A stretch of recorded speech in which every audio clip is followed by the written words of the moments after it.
Assalamu alaikum and good morning, everyone.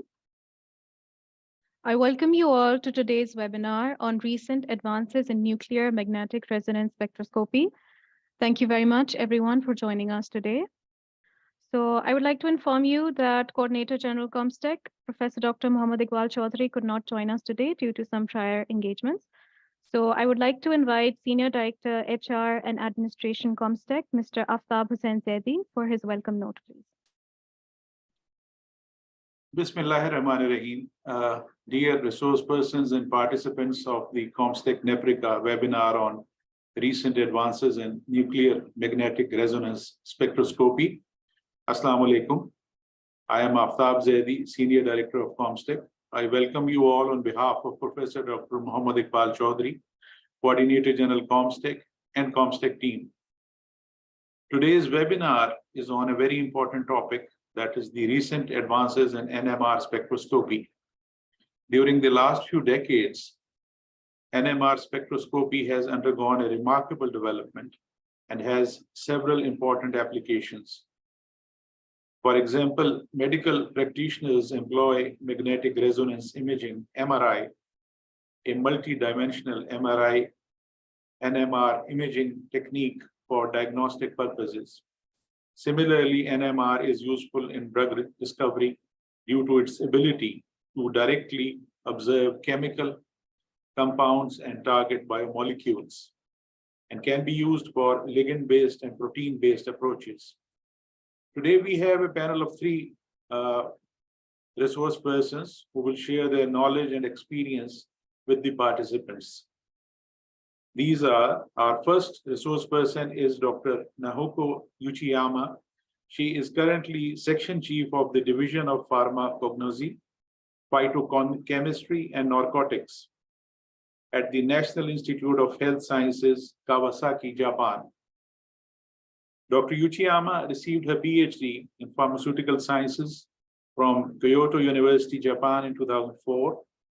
Her expertise include regulatory science of pharmaceuticals, including natural medicine, illegal drugs, borderline products between foods and drugs, and natural product chemistry.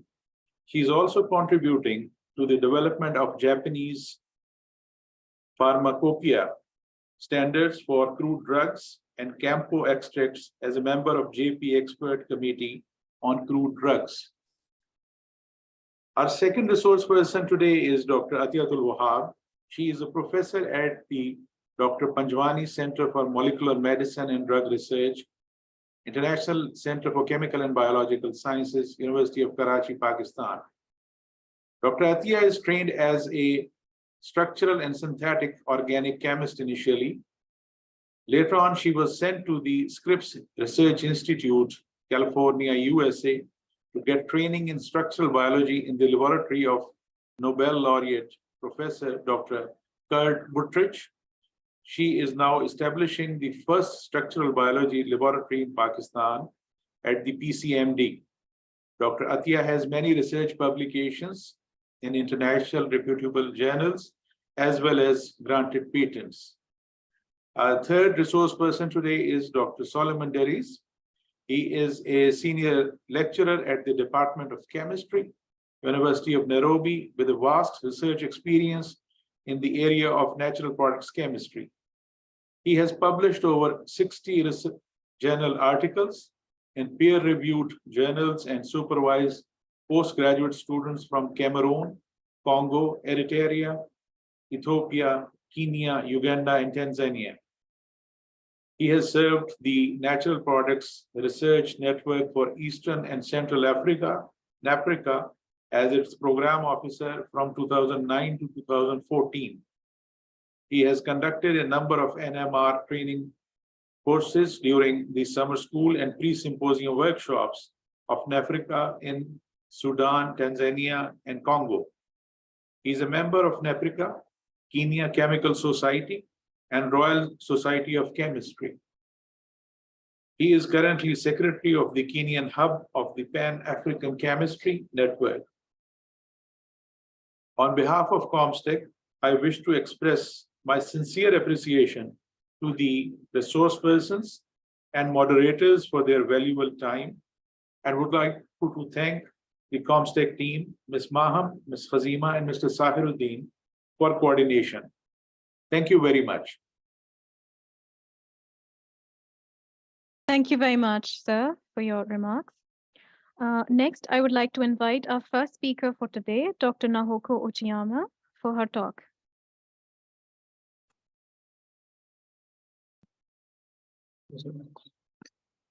Hello. Can Yes, you hear madam. me? Yes, Can you ma'am, hear we can hear you. Yes. Okay. Can I share my slide? Yes, ma'am, please. Can you see my slide? Okay. Yes, we can see your slide. Okay. So okay. I'd like to start.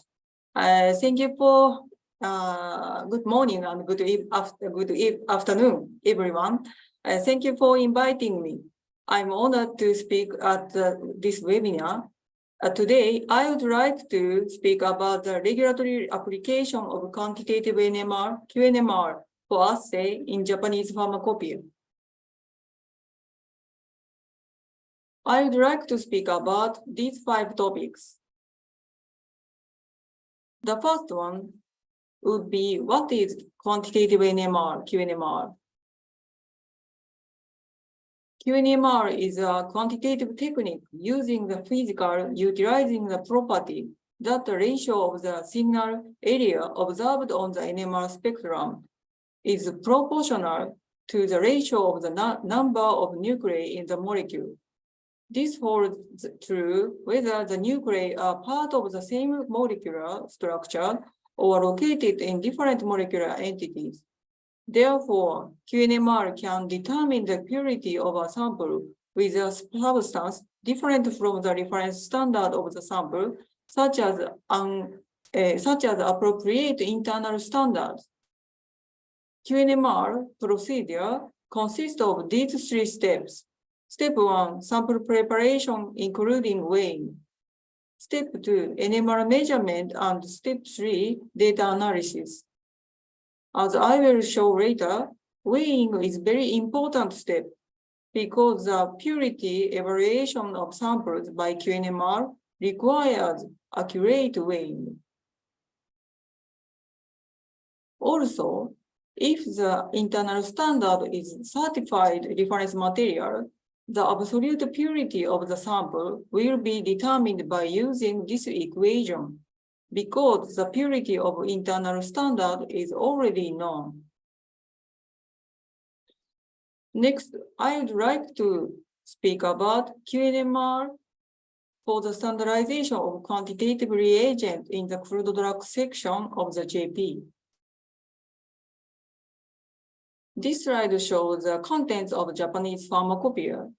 In the general test and the general information chapters, QNMR is described. This slide shows the QNMR description in the JP. In JP 16 Supplement 1, QNMR analysis technique and its application to reagent in the JP was listed under the general information of crude drugs. Next, in the crude drug test under the general test in JP 16 Supplement 2, this section, assay of marker compound for the assay of crude drugs and extract of COMPO formulations utilizing NMR spectroscopy was listed. In this section, the principle of QNMR, supply of reference materials and software, and the definition of SI traceable marker compound for HPLC assay are described. Simultaneously, the reagents for the assay of crude drugs determined by QNMR were listed in 9.41 reagent test solutions of general test. In the JP 18th edition, published in June of 2021, QNMR has been described in the guideline for drafting the JP. This slide shows the list of reagents determined by QNMR that are used as a reference standard in the assay of the crude drug section in the JP. As of February 2023, 22 reagents evaluated using QNMR are listed as a reference standard in the assay of 46 monographs. Here, as an example, the content of a quantitative reagent, namely geniposide for assay, are shown. In the assay paragraph, the solvent, the reference standard for QNMR, target signals, etc. are described. Additionally, the operating conditions are shown, and the required detectivity for system suitability, specificity in system performance, and repeatability in system repeatability are regulated. The next topic is QNMR measurement of hygroscopic reagents. The purity evaluation of reagent by QNMR requires accurate weighing. However, the weighing of hygroscopic reagent may be affected by the environment. This slide shows the hygroscopicity of 21 standard products for crude drug test in the JP by water absorption analysis using thermal gravimetric analysis, TGA equipment. Substantial weight change due to the humidity change indicates high hygroscopicity. This result showed that ginseng size RB1 and RG1 and cyclosaponin A, D, and B2 are hygroscopic, as highlighted in yellow. It can be assumed that the weight of hygroscopic reagents change easily depending on humidity. Consequently, their purities change. This is the actual graph of some reagents shown in the table on the previous slide. The red line showed weight and the blue line showed relative humidity. As shown by the graph of cyclosaponin B2 and A on the left, substantial weight change due to humidity change indicate high hygroscopicity. On the other hand, the graph of magnolol on the right shows the less remarkable weight change due to humidity change indicates low hygroscopicity. Therefore, the hygroscopicity of reagent affects the purity of compounds based on the extent of increase in their water content. Next, the optimal and reproducible sample preparation method for the QNMR of hygroscopic reagents was studied. This is a proton QNMR spectrum of a hygroscopic reagent cyclosaponin A, SSA. The 12th position signal around 5.7 ppm was used as a quantitative signal because no interference signal was observed. Usually, quantitative signals are selected, such as no interference signal from impurities, a single signal, or simple coupling signal. First, the purity was determined without humidity control before and during weighing in 3 facilities, as shown in Table 1. The results showed high variation in purity, 89.45 plus minus 2.79%. This indicates that SSA requires humidity control both before and during weighing. Next, before the humidity was controlled, the weight equilibration time of SSA was examined to determine the appropriate duration of humidity control before the weighing of SSA. Under the condition of 20 degree and 60% humidity, which was set using TGA equipment, the rate of weight change was less than 0.1% per hour after 3 hours. Therefore, the humidity control conditions for SSA were set as shown here. Next, we performed the QNMR of SSA with humidity control using a saturated sodium bromide solution. As shown here, the balance is set in a windshield, and several sodium bromide solutions are set in it for humidity control. The substantial QNMR analysis after the weighing of the reagent under controlled humidity in 3 facilities is shown in Table 2. The purity showed good result with low variation, 89.28 plus minus 0.76%, as shown in Table 2. Therefore, it is revealed that the appropriate humidity control conditions for SSA were set at 3 hours or more at 20 degrees and 60% of the QNMR measurement of SSA. Next, I would like to speak about assay of perylaldehyde in herbs based on relative molar sensitivity, RMS, using a combination of proton QNMR and HPLC UV. Perylaldehyde, PRL, is an essential oil component derived from perilla, and it is a characteristic compound of the perilla herb, listed in JP17. Quantitative analysis of the PRL content in perilla herbs was performed by conducting HPLC using an analytical standard of PRL. However, PRL decomposes rapidly, especially in methanol. Therefore, the exact concentration of the analytical standard of PRL is unknown because of its easy decomposability. To overcome this problem, we adopted an alternative quantitative method using a single reference compound with relative molar sensitivity, RMS. RMS is determined using the ratio of molar ratio, RM, and response ratio, RR. This determination is by first analyzing a mixed standard solution of a reference substance and analyte solution, using both QNMR and HPLC. Second, the molar ratio, RM, is obtained using QNMR. Third, the response ratio, RR, is obtained using HPLC UV.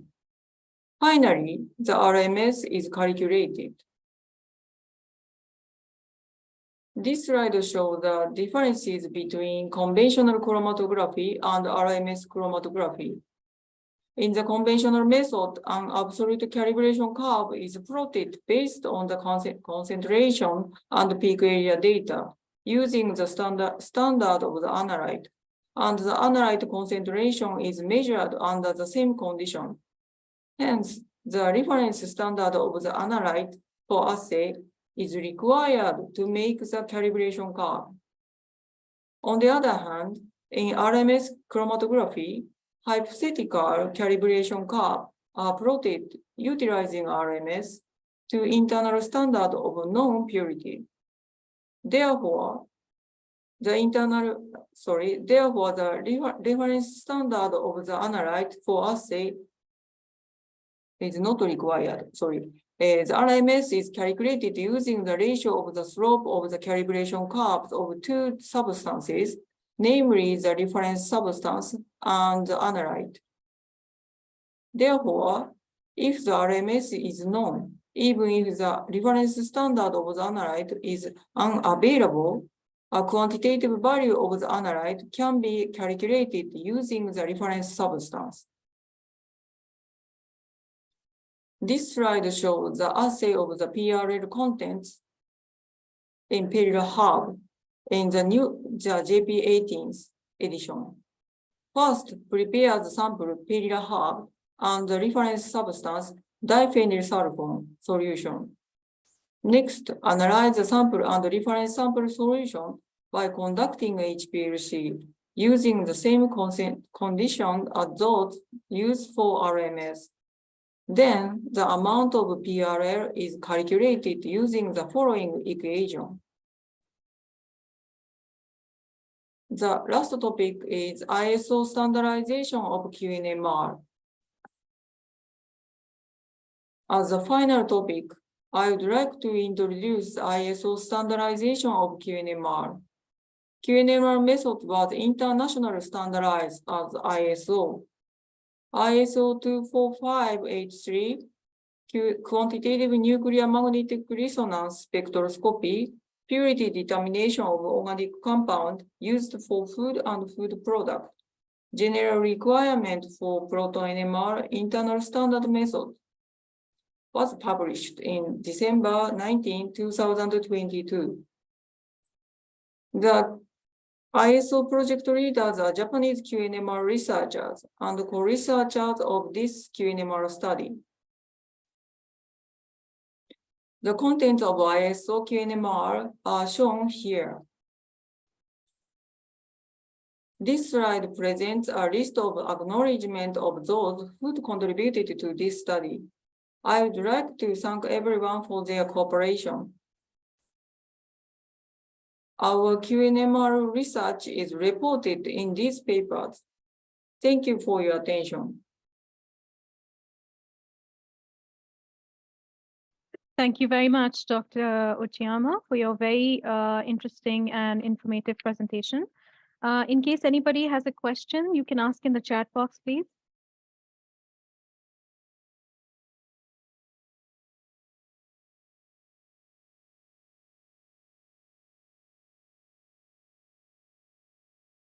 We can take questions in the next 5 minutes. If anybody has any questions, you can please type in the chat box.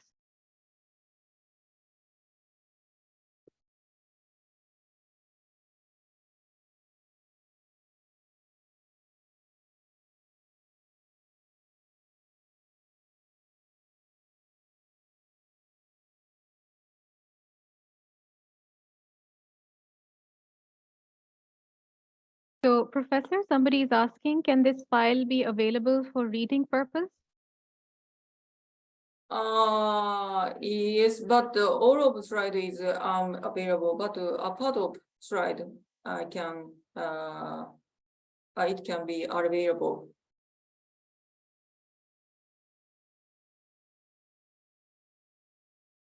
All right.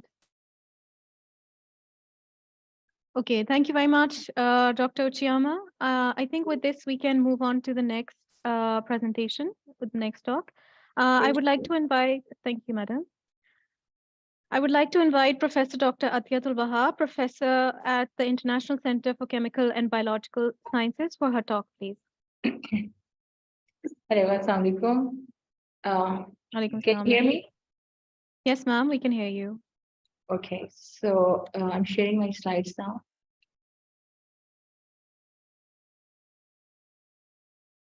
Can you see my slides? Yes, ma'am, we can see them. Assalamu alaikum and good morning, ladies and gentlemen.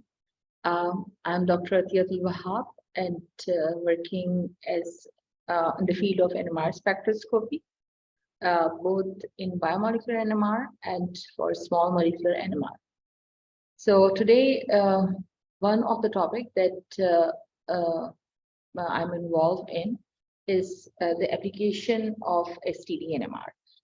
So we use this technique, NMR, it's one of the techniques in NMR spectroscopy that is used for the identification of a ligand with enzyme or any other protein. So I'm going to present here two parts. One is STD NMR of SARS-CoV-2 protein, and the other is NS5 of dengue virus. And we have used drug repurposing approach for the identification of new ligands that can bind with these enzymes. So as we all understand that drug repurposing is the technique in which we can identify new therapeutic indications of already approved drugs. And this is where, the reason behind it, since drug is already being developed and it is in the market. So if we can identify new potential use of these drugs, then it lower the cost and the time required for the drug discovery and development. As chemists, we understand it requires about 12 to 15 years for any drug to be developed and marketed, and also millions of dollars investment required, which definitely we as a developing country cannot afford to spend. Therefore, drug repurposing approach is one of the best technique to identify new indications of already existing drugs. I'm sorry, I have a sore throat, so that's why my presentation is a little bit interrupted. So one of the targets that we have worked is main protease of SARS-CoV-2. And it's a very well-known target, because it can also play a very important role in the viral replication through the processing of the viral polypeptide. I can show you here that after the translation of RNA, viral RNA, there are two proteases, AMPRO, the main proteases, and the PLPRO, the papain-like proteases. These two proteases play a very important role in the proteolysis of the newly developed or newly synthesized RNA. And then with the proteolysis of this, it's a non-structural protein we generated that is used in different processes in replication and other vital processes, so that the new viron is generated and then liberate from the cell. So if we can inhibit these proteins, AMPRO, these proteases, AMPRO and PLPRO, that could work as the potential drug. So, and this protein, AMPRO, is also one of the very conserved protein in different coronavirus viral strains. And we have used NMR-based screening approach to identify the molecules that can interact with this protein.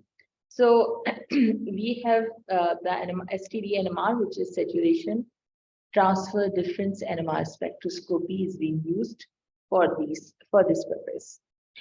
So what basic concept is that we saturate protein, and since protein is quite big molecule, so if we saturate one proton of the protein, the saturation is quickly transferred to the whole protein through spin diffusion, and then it also transfer to those part of the ligand which is in close proximity of protein. So this is the approach that we have used. So we have a saturate protein, and then those ligands which are close in contact with the protein, the saturation is transferred. So we record on resonance spectra and off resonance spectra, and we need to subtract this since the name shows saturation transfer difference. So it's a difference spectra. So we subtract these two spectra, and at the end what we got is the interaction of those ligands which are from the ligand side, those protons of the ligand which are which receive the saturation from protein we could observe. So here you can see this is the 1D. This is an example of the 1D spectra, And this is 1D STD spectra. So you can see these are the protons which receive saturation from protein. So this is another way of representing the same that, and there is one more important limitation, that if the ligand binds, because we usually have very high concentration of the ligand as compared to protein, usually like 100 to 200 folds time more than the concentration of the protein. So these ligands are in equilibrium if bind and unbound state. So if a ligand has a tight binding with the protein, so it means it will not come out after getting this saturation, and we will not be able to observe the STD signal, though this it's already bound, but it's the limitation of the STD. So if we have a good balance between bind and unbound state, so this saturation can transfer to these ligands, and then there is another ligand which replaces this one, and then another ligand. So we, and the higher concentration of the ligand give very good difference spectra, and we could identify if the ligand binds with protein or not. In this process, we have evaluated 155 drugs in 31 mixtures. So we have, since STD is quite time consuming, the whole experiment, to run these experiments on 600 megahertz, it really require 5 to 8 hours of experiments. To reduce the time and to evaluate it more and more drugs, we have grouped it in 5 in a way that 5 drugs in one mixture, so that we run these STDs, and those we find that those mixture which showing some interaction. So since we also record the proton NMR of each component present in the mixture, so we compare it, and then the full STD of that particular compound is being run using STD NMR spectroscopy. And outcome of this one, that we have identified 10 drugs, including remdesivir and dexamethasone, which are used as an antiviral agent as well as a standard drug. And then we could find that these molecules are interacting with the protease. And then we have also performed antiviral assay. We have in our institute, Dr. Sabah Farooq is in charge of this lab, and she has performed these experiments. And we have grown SARS-CoV-2 in the cell line, and then treated these cell lines to observe the cytopathic effect. So here I can show you these cell lines in which we have grown SARS-CoV-2 is the Vero cell line, and these are the control cells of the Vero cell line. And these images shows that they are there's cytopathic effect after 24 hours of post-infection, 48 hours, and 72 hours. So the infection increasing with time.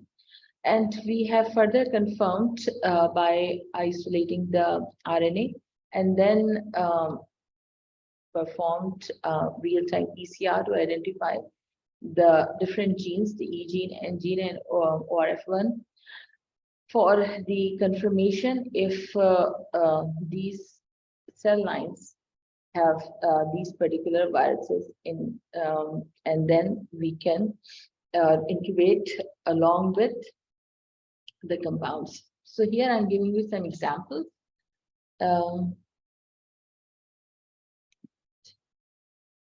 So here I'm giving you some examples which shows that this is chloroquine phosphate, and here in the chloroquine phosphate we can see that A is the proton NMR spectrum, and B is the proton NMR spectrum, and A is the STD NMR spectrum. So the difference in spectrum we can see. These are the protons which are highlighted, are receiving the saturation from protein.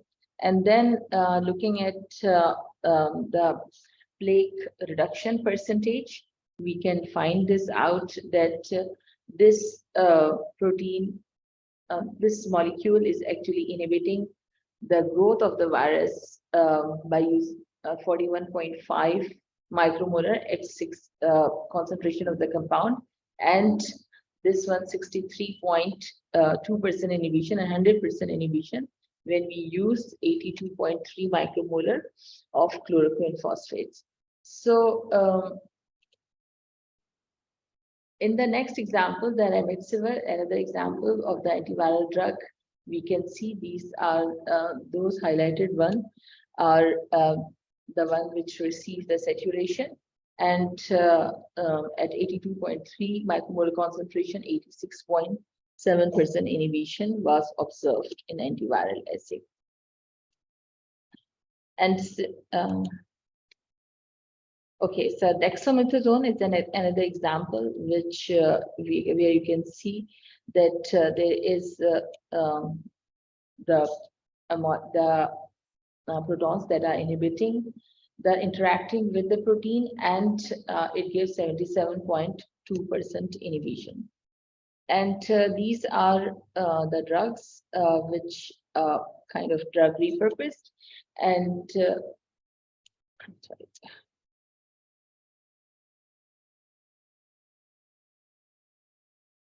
here you can see this is diazetam hydrochloride, which is a calcium channel blocker, and it used to treat hypertension, high blood pressure, and chest pain.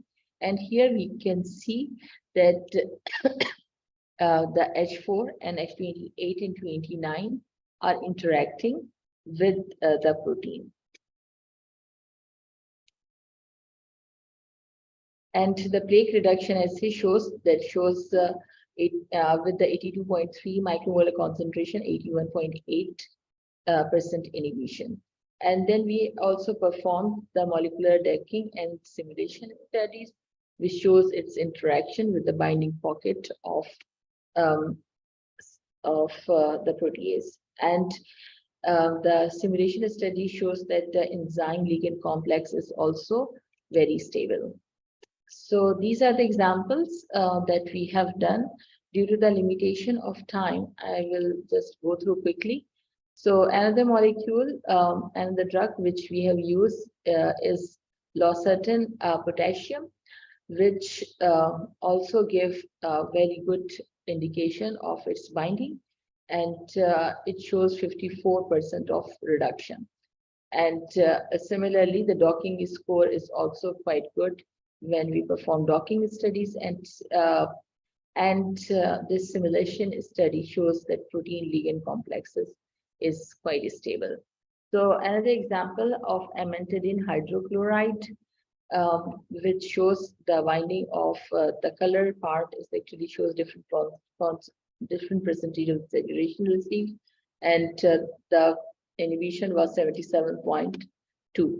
And again, it shows good interaction with the binding pocket of main protease of SARS-CoV-2. And the simulation shows it's a stable complex of stable complex form between ligand and protein. And then we also perform the study which can through which we can see that the binding of the ligand with the protein in terms of stability. If these small molecules can destabilize the protein or not. So with this one, we could find that there is some changes in the stability, usually between 0.2 to 0.5 degrees centigrade. Another protein that we have used is for the drug repurposing is the NS5 of dengue virus. We know that dengue virus is very common in developing countries, including Pakistan, and it's also have lots of risk of the human death. And according to WHO, over 390 million people got infected annually, and 96 million people shows a severe clinical symptom, and more than 20,000 people die annually. So we have target NS5, non-structural protein 5 of dengue virus.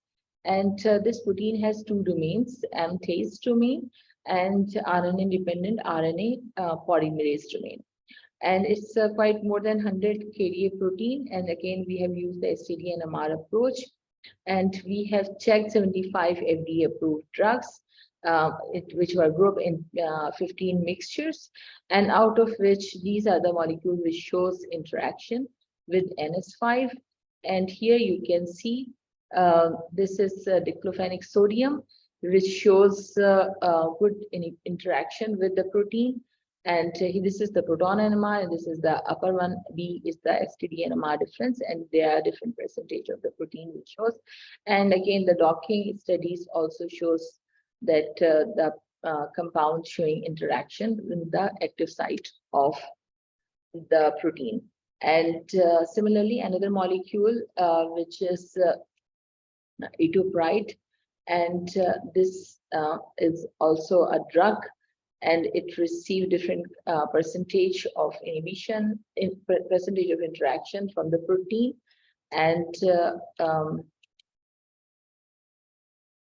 so STD, the molecular docking shows there is a good interaction with glutamic 149. And this is another molecule which is atenolol, and it shows interaction with the protein. And when we perform the docking study, again, the docking score -4.3, which is a good one. And the next molecule which has shown the interaction is scopolamine, and the STD-NMR spectrum shows the interaction of this molecule with protein, and the docking also give quite good score.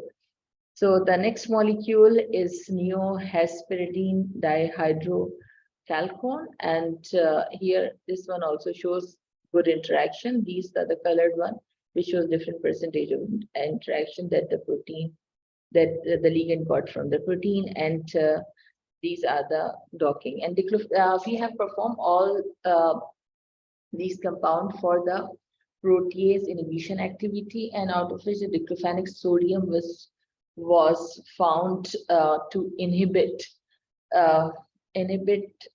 the polymerase activity, and at a concentration, at a concentration of 500 micromolar or more than that.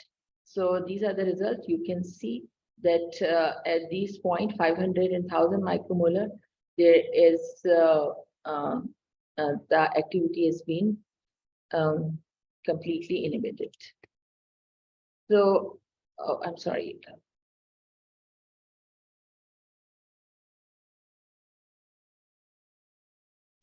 So, in conclusion, I would like to say that though NMR has a limitation, but it's one of the important technique to understand the interaction of ligand with protein.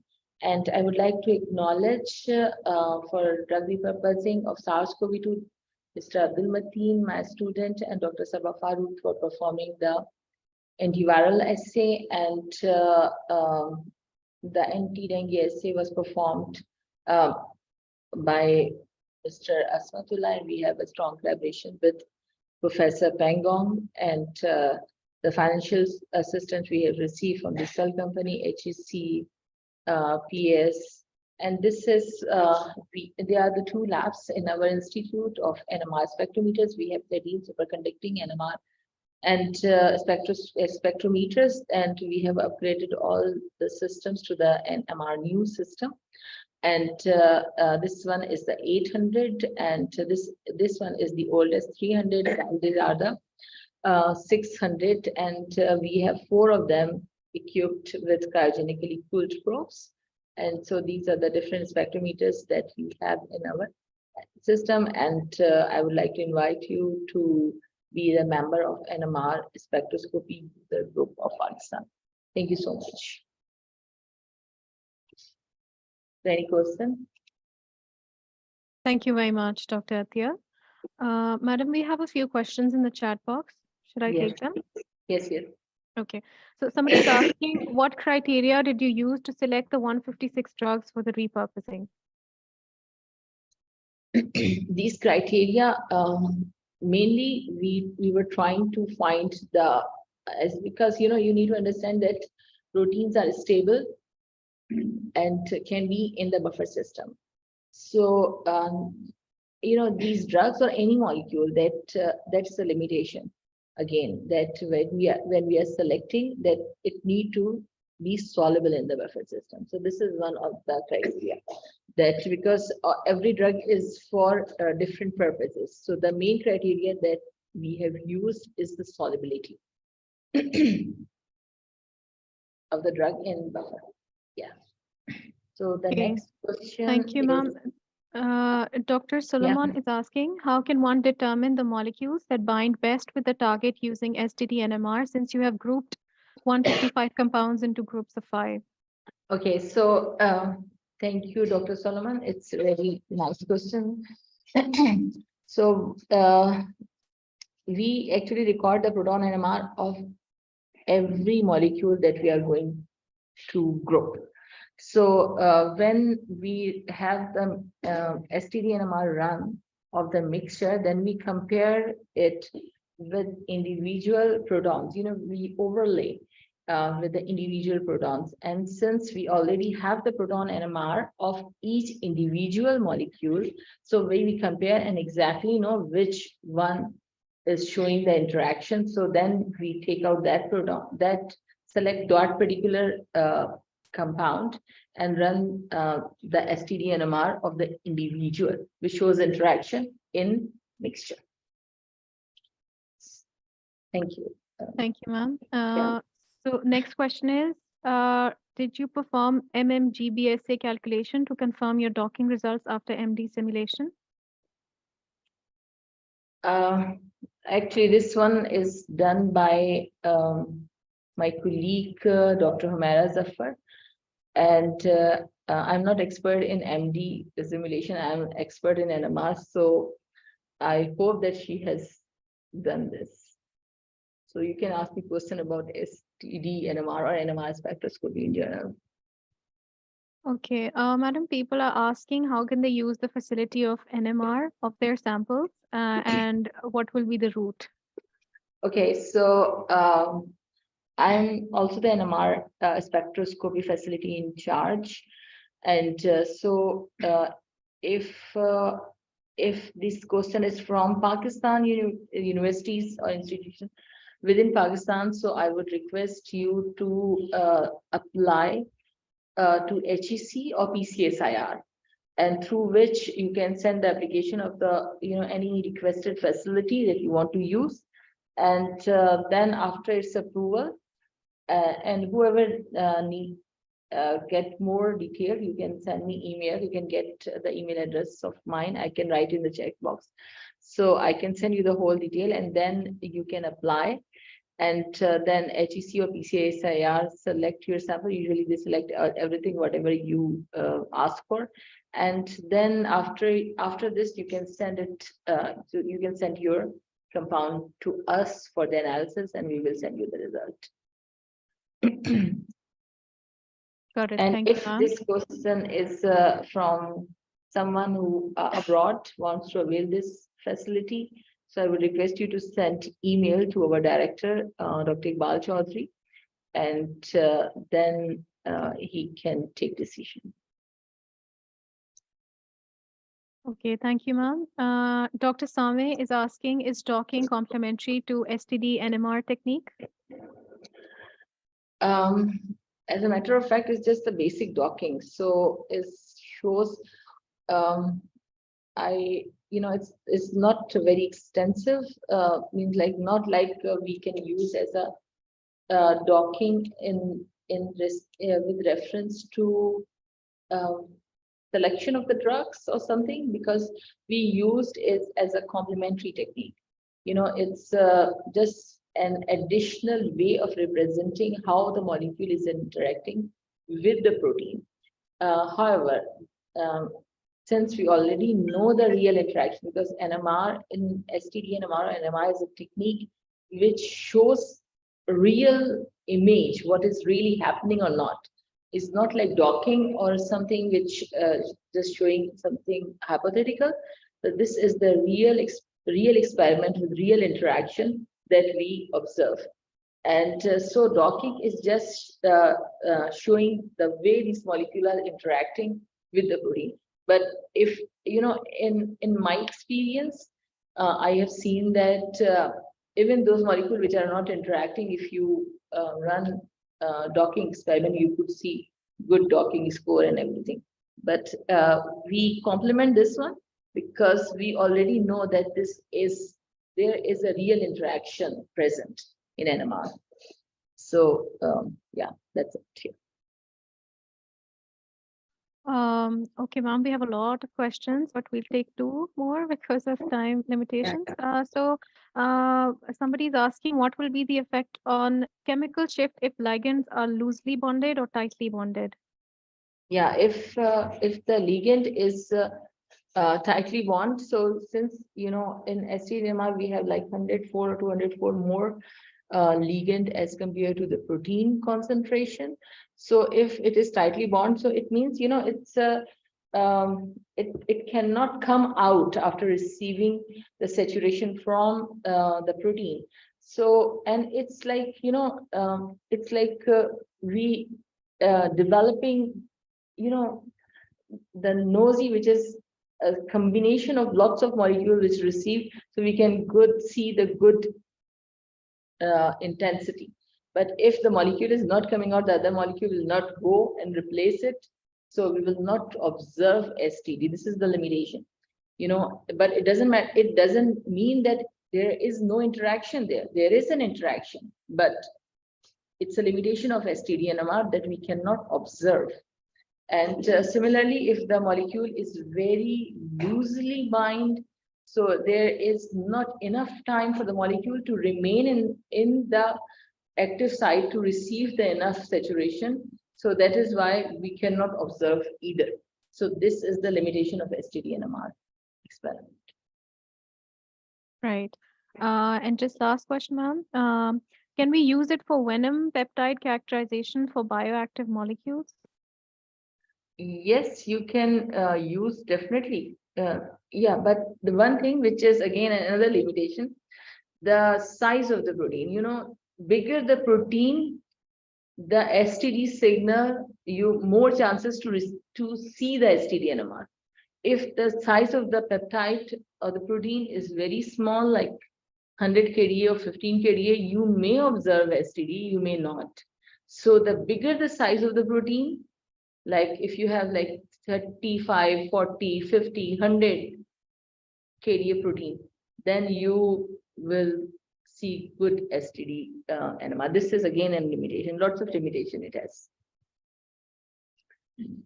All right. Thank you very much, Dr. Atia. Thank you very much for your very informative session. So with this, we move on to the next speaker, who is Dr. Solomon Derise, who's the senior lecturer at the Department of Chemistry, University of Nairobi, Kenya. Over to you, sir. Yes, good morning and good afternoon. My name is Solomon, and so what I'm going to attempt now is to discuss about the use of NMR in structural elucidation of natural products. Of course, the time available is not going to be enough to discuss the importance of NMR in structural elucidation of organic compounds. So what I will do, I will go as far as I can, but I will share the slides with the organizers so that whoever is interested in looking at this can further interact with it. Sorry, nice. Yeah. So this is just the basic workflow we use for isolation and structural elucidation of natural product from biological sources such as plants. And once the compounds are isolated, the next and most important step is their structural elucidation using a combination of instrumental techniques. In addition to this, it's very, very important you can get adequate information from the chemotaxonomy, from the biosynthesis, from the color, whether the compound is UV active or not, from its RF value, whether it is polar or non-polar, and simple experiments like optical rotation. These can give very useful information towards the structure, the determination of the structure of a natural product.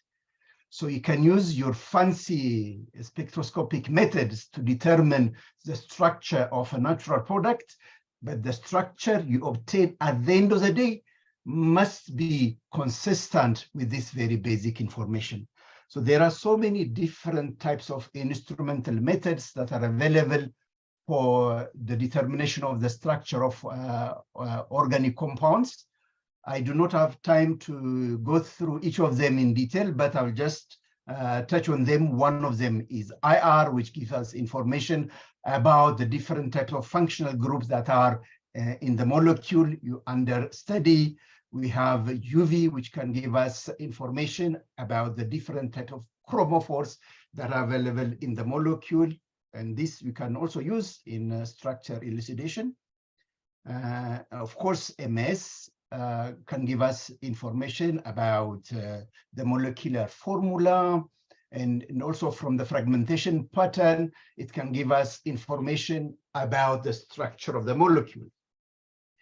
In addition to this, there are, at the end of the day, NMR or these techniques I described probably will give us the structure of the molecule, but may not give us a gross structure of the molecule, but may not provide us information about the relative and absolute configuration of the molecule.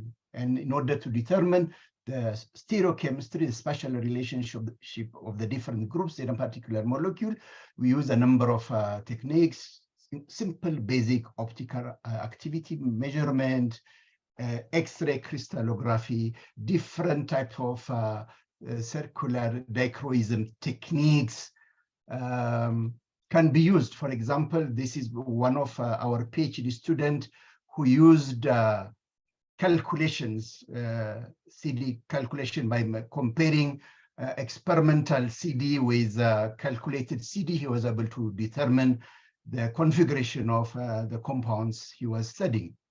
So my focus today is on NMR. Just the reason why I brought these ones is because in addition to NMR, there are other techniques one can use in determining the structure of a natural product, and it's very important that you have access to these resources and get relevant information about the structure of the molecule. Of course, NMR is the most comprehensive method for determination of the structures of unknown compounds. And in NMR, we use 1D, proton and carbon-13 NMR, and 2D, be it homonuclear or heteronuclear techniques to determine, unequivocally determine the structure of organic compounds, natural products. And what I want to take you through some of the strategies one can use for elucidating the structure of natural product using NMR. And then I will give examples from my PhD work and the works of some of our students, how they used NMR in determining the structures of their molecules. First, I will just strategies of how to use proton and carbon-13 NMR in determining the structure of unknown natural products. And this is a proton NMR of one of these compounds, which I worked on during my PhD. And in an MR spectra like this, you see different types of peaks. They are at different chemical shift values. They have different shapes, different multiplicities. Some are doublet, others are singlet, others are triplet, quartet, etc. And then they also have different integration. You can use these observable properties from the proton NMR to determine the structure of any type of natural product, however complex it is. So what are the steps one can use in interpreting the proton NMR of an unknown compound? So the first step is to determine the different number of types of protons we have in the molecule. So based from the spectra, you determine the different number of protons you have in different chemical environment in the molecule. So in this particular case, there were 14 different protons. So once you have identified them, so the next thing you need to do is to classify these different peaks and determine their functional groups, because depending on how they interact with magnets, different protons will appear at different chemical shift values. For example, those at around from 6 to 8, those are aromatic. These ones are heteroatomic, aliphatic, etc. So as much as possible, you use the proton NMR you list the different protons, and then try as much as possible to determine what they are, as aromatic, as aliphatic, aromatic, methoxy, etc. Some of which at the beginning of your experiment, you may not be able to determine. At the beginning of your investigation, you may not be able to determine. But as you interact with the data, from additional data, it is possible for you to determine what resulted in all these specific signals in the proton NMR. And then from the area under each of these curves, you can determine the relative number of protons that contributed to that each of these represent. So like this one has an integration of 1, basically means this one is because of 1 aromatic, 1 proton. This has got 3, it is a methoxy, etc. So you list that. So as you do so, you will build information, more and more information about the structure of your compound. And then the other very important information which one can obtain from the proton NMR is a splitting pattern and coupling constant. Like this one is a doublet, these ones are singlet, and then these two are triplets, these are doublets of the doublets with a specific coupling constant, and these ones can give us information about the different types of protons we have. For example, this one is a doublet. It basically means it is next to a carbon that has got 1 proton, applying the n+1 rule. So based on that, you determine the various multiplicities and the coupling constants. So from the coupling constant, you can have information about how 2 particular protons that couple with each other are related. For example, if you look at the signal at 7.89 and 6.71, each of them appearing as doublet, their coupling constant is 8.8.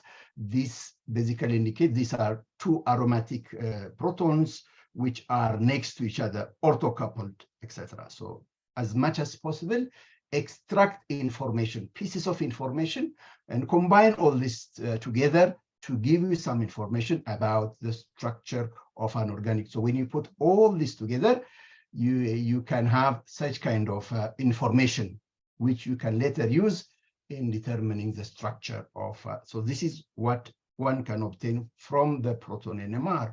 Similarly, from the carbon-13 NMR also gives us signals at different chemical shift values. And based on that, you can determine what specific type of carbons these are. The first thing you need to do, sorry, when analyzing the carbon-13 NMR, the ATP or depth data of an unknown compound, is first to list them, to list all this. You do not have to just list them from one with a chemical shift value to the lowest chemical shift value. Identify each of them.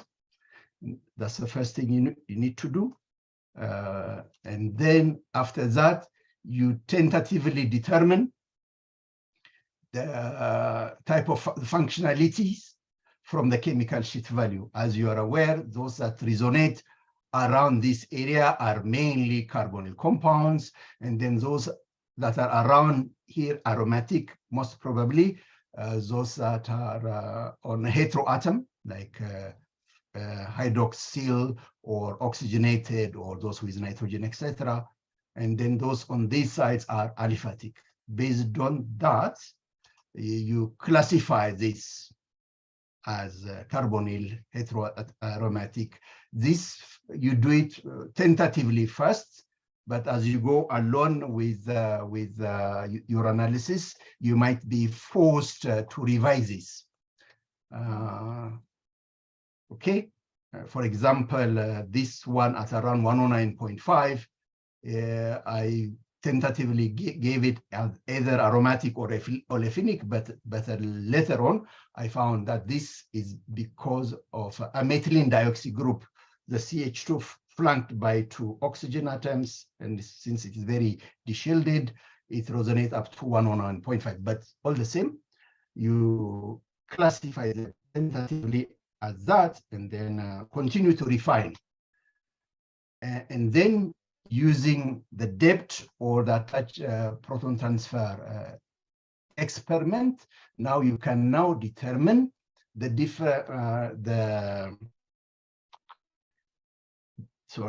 you can now determine or differentiate the different types of signals in the carbon-13 NMR, whether based on the number of hydrogens that are directly bonded to those. So you can classify them if they do not have any group hydrogen attached to them, they're as quaternary, as CH, as CH2, as methyl, etc. And then with this information, of course, if the compound you'll be looking at is a non-organic compound, and you have experience with such type of organic compounds, you will be in a position to determine their structure just from the simple proton and carbon-13 NMR from the 1D experiment. But you might require to do 2D experiments, be it homonuclear like COSY, TOXY, noisy, ROICY, and heteronuclear HSCQC and HMBC data are required to help you assemble all this piece of information in coming up with a structure of product. So those which you can use is HSCQC. HSCQC just really shows you which proton, which hydrogen is on which carbon. So I don't know, is my internet good? Hello, can you hear me? Hello? Hello?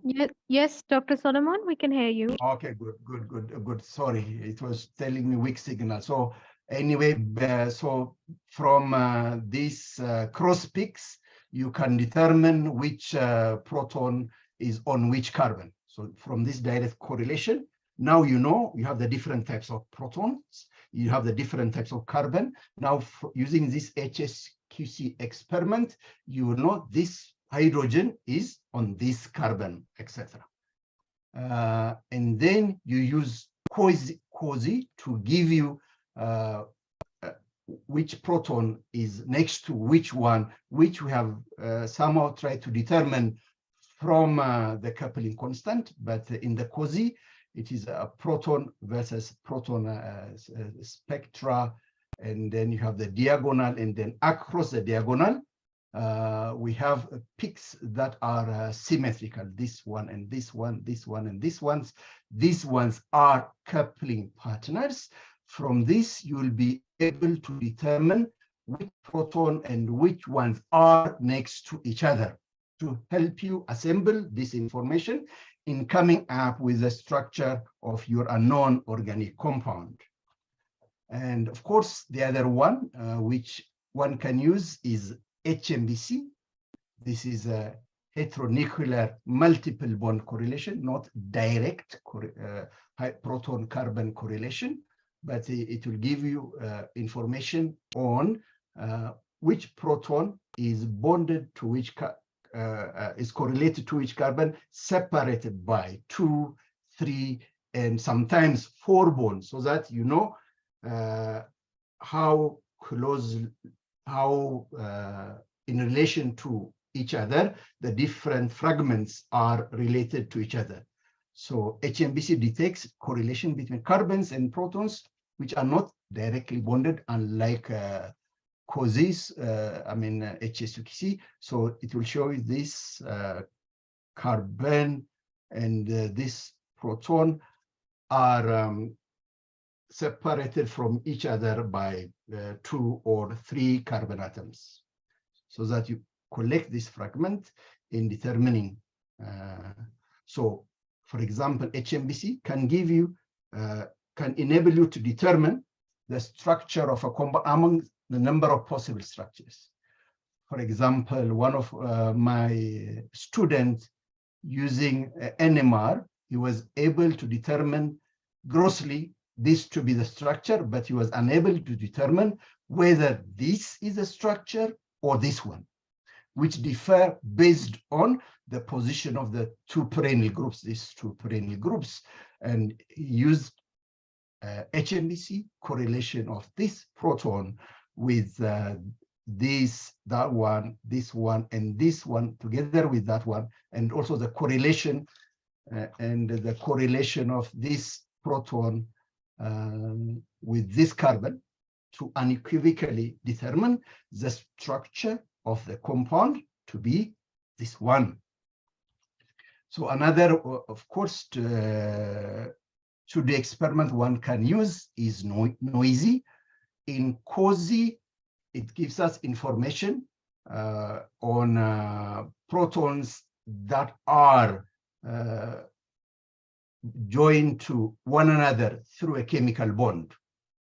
But noisy will give us information about protons that are in close spatial proximity.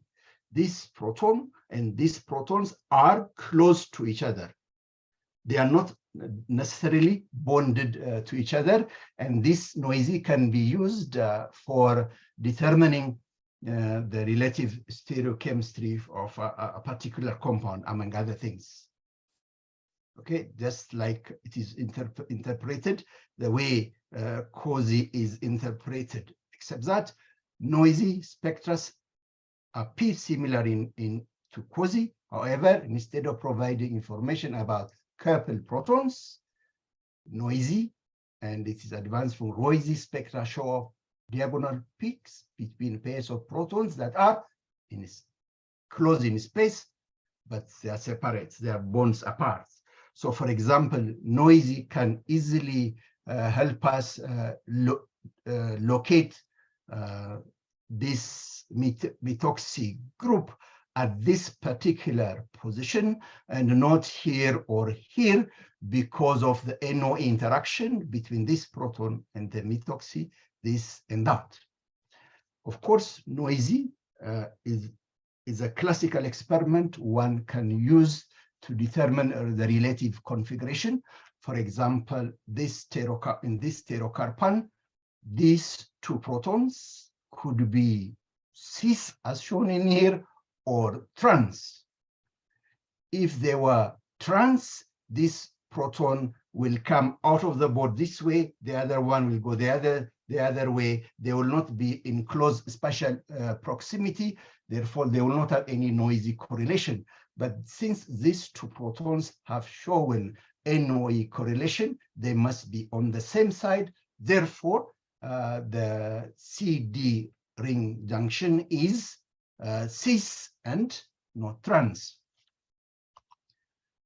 So as I rushed through all these things, and when you try to determine the structure of an organic compound and a non-organic compound, information that is obtained from chemotaxonomy, from biosynthesis, whether the compound is colored or not colored, whether it is UV active or not, whether it is optically active or not. This simple information can give us a lot of data about the structure of an unknown organic compound.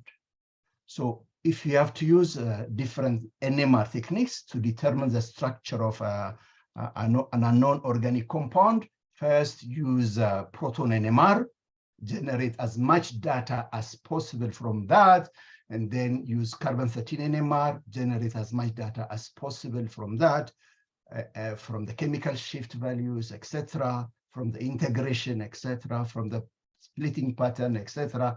And then once you have this, you want to determine what type the carbons are, whether they are methylene, whether they're quaternary, whether they are methyl, etc. And then use this 2D technique called HSUKC to determine which proton is on which carbon.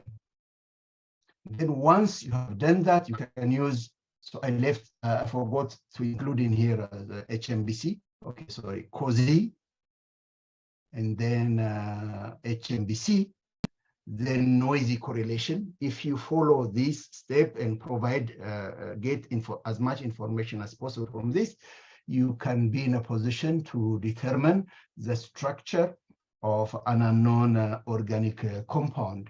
What I want you to know, that in terms of theory, NMR is not very complicated. It's not very complicated, but it stops to be science and becomes an art. And like any art, it's only when you practice, starting from simple molecules, and as you go to more complex and molecule, as you continue to practice, you'll perfect the skill. Otherwise, understanding what proton NMR is all about, what kind of information you can obtain from that, it is available in any undergraduate program.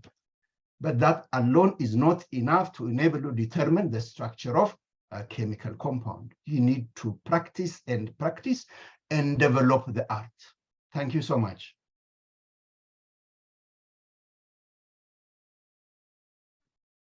Hello? Yes, yes. Thank you very much, Dr. Solomon, Yes. for your very informative, very interesting presentation.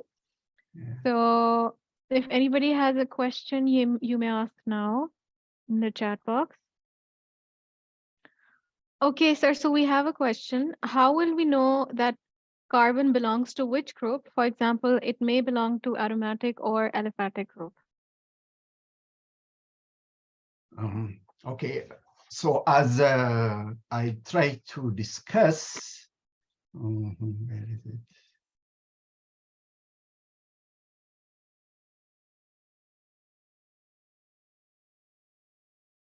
So you have different peaks you see in the carbon-13 NMR, and the ones you see on the left are the most deshielded. So there are groups that are attached to them that withdraw electron, so reduce the electron density, and then these ones are the most electron rich compared to the standard TMS. So based on their position in the carbon-13 NMR, it is possible to determine which ones are carbonyl, which ones are because of aromatic, which ones are because of olefinic. Of course, there is some kind of overlap. So at the end of the day, try as much as possible to tentatively determine what their functional group is.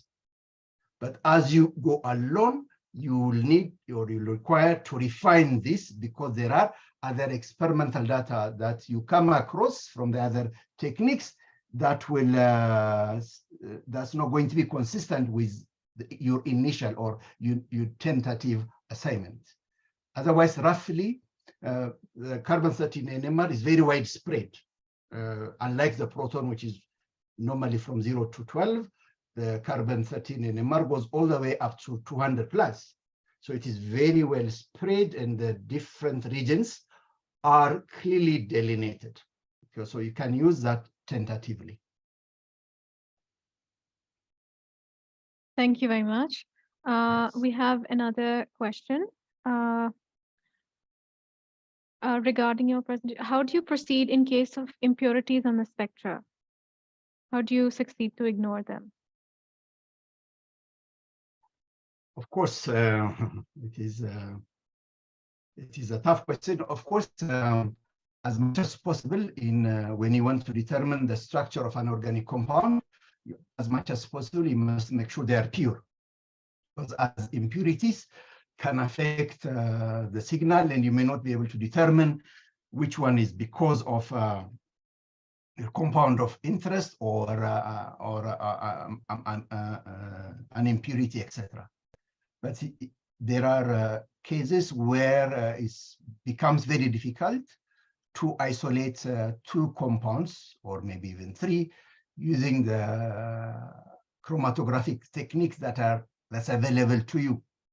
And it's possible to determine the structure of such compounds, especially if it is not very complicated mixture. For example, if you have a mixture of two, it is possible to identify the signals for each of the compounds as much as possible.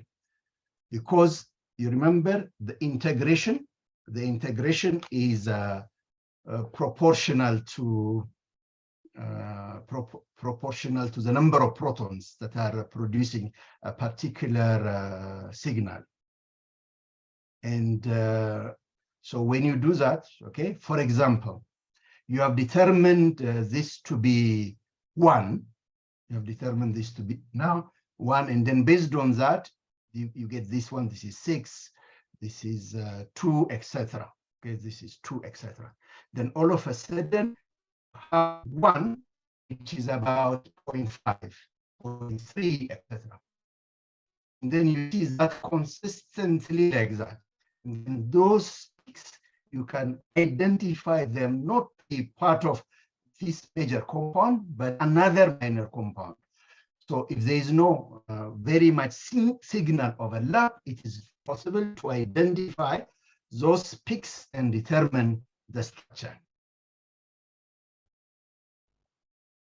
All right. Thank you very much, sir. So since we're short on time, we can take one more question. Somebody is asking, can you suggest some books or other resources for practicing NMR for the beginner natural product chemist?